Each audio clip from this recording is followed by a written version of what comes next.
It is Solar Trust of America, a California company once touted by Democratic Governor Jerry Brown, as well as Ken Salazar, a member of the Barack Obama administration.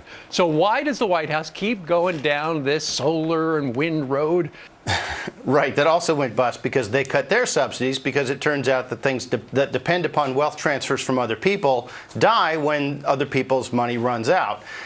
We have a latest in a long series of thoroughly unrelated coincidences, these companies going bust. In this case, Solar Trust was given a promise by DOE, which claimed to have reviewed their plan and said, sure, looks good to us with other people's money, for 4 times as much money as we threw down the Solyndra rat hole.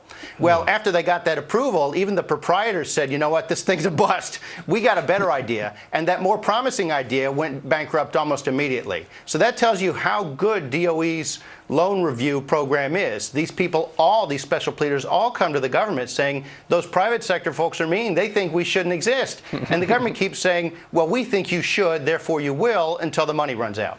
Then the Obama administration, in the stimulus bill, created a program for even more risky programs, because Solyndra was turned down under the Bush program, so they created one that was for even riskier companies. And this one, the proprietors said it's a bust. And fortunately, the check never cleared because their more promising idea went bankrupt too. Well, I'll say one thing for the president.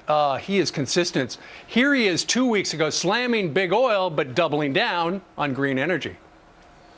A century of subsidies to oil companies is long enough.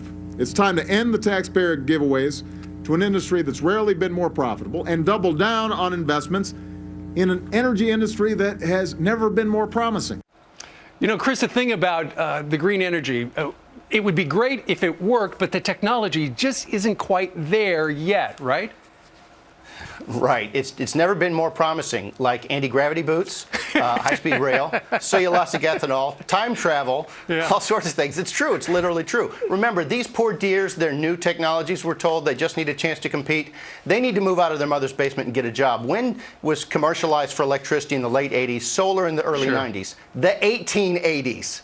The 1880s, they've been losers since the beginning. They were commercialized because we'd run out of coal. While we're centuries away from running out of coal, they only exist because politicians claim they should exist. And the president needs to run around calling them new and things like this, when of course they're not. They don't get the handouts, meaning breaks in the tax code like manufacturers. They get bags of money.